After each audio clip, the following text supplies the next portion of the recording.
Hello everyone. So in previous video we have understand like how actually we can create a Azure Data Factory. In this video we are going to understand about the Azure Data Factory components, like what is activity, what is data set, what is link service, what is integration runtime and all. Because if I'll show you in Azure Data Factory, you will see all the terminology like pipeline, data set, data flow, link service and all. So these are very much important. So let's discuss one by one. So let me take a simple example. With that example, let's try to understand. Suppose my requirement is like I had to create one pipeline which will copy a data from a blob storage to a SQL server. So that is the requirement I have. Now in this requirement, if you will see my data that is already available in a blob storage in a CSV file, and I had to copy this data into the SQL server. So in this case, if you will see blob storage where your data is already coming, which is already available, and from there you want to copy into the another space, so that will become a source for you. Now in this case, my source is the blob storage. Where you want to copy a data, we want to copy a data into the SQL server, so that will become a sink for me. So target one will become a sink, and the source one from where actually you are taking a data. Now next thing is like activity. So what actually we want to perform a task here? We want to perform a copy activity because we have to copy a data which is available in a blob storage to the SQL. So for that I will use a copy activity. Suppose my requirement is like I have to delete a data that is available in a blob storage. So for that I will use a delete activity.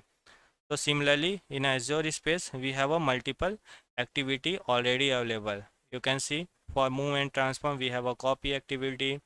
For the delete also we have another activity. For the failure we have another activity. Like that the multiple activity are already available for the task.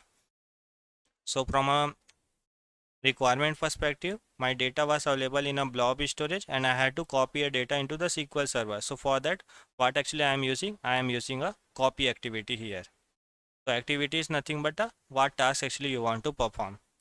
Now next is the data set. So data set is nothing but it will represent the location and the schema of your file. So once you decided what task actually you want to perform, the next step is to create a data set for your source and the target. Now in this case, what is my source? My source is the blob storage. So for that I will create a data set.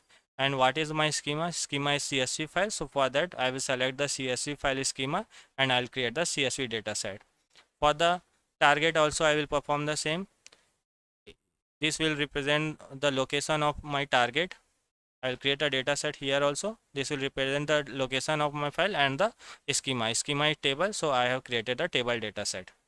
So data set will represent the location and the schema of your file. So in this case, you can see I have created a CSV data set and the table data set. Now the next thing is the link service. So if you want to access this blob storage, so for that you should have a access. You should have a linking credential. So that actually we have to provide in a link service. So what we will do, we will create a link service. We will provide a user name and the password so that we will be able to access our source and the server, source and the target. If you want to access the source and the target, for that you should have a credential. That credential you have to provide in a link service. So link service actually help to connect with the source and the target. I hope you got it. So we discuss about the data set, we discuss about the link service, we discuss about the source and the sink. Now next thing is the triggers. So once you will create a pipeline, the next thing is the trigger. So trigger will help to run your pipeline. Suppose you want to run a manually. So for that we have a manual trigger. Manual trigger. Suppose you want to schedule your pipeline, like weekly basis it should run. So for that we have a schedule trigger. Suppose for a specific event base you want to run the pipeline, for that we have a event trigger. So these are the trigger will help to automate pipeline or to run the pipeline. Now next thing is the integration runtime. So we have a three type of the integration runtime. First one is the auto resolve. Auto resolve integration runtime. Now what is auto resolve integration? So whenever your data and whenever your source and the target that is available in a same space, like suppose my source is also available in a cloud, Azure cloud, and my target is also available in a Azure cloud. In this case I will go for the auto resolve integration runtime. But suppose my source is available in a on-prem, or you can say any private network, and I have to move this data into the cloud. In this case, your auto resolve will not work. In this case, you will go for the self-hosted integration runtime. Self-hosted integration runtime. Auto resolve will work where your source and the target that is available in the same space, like the same environment.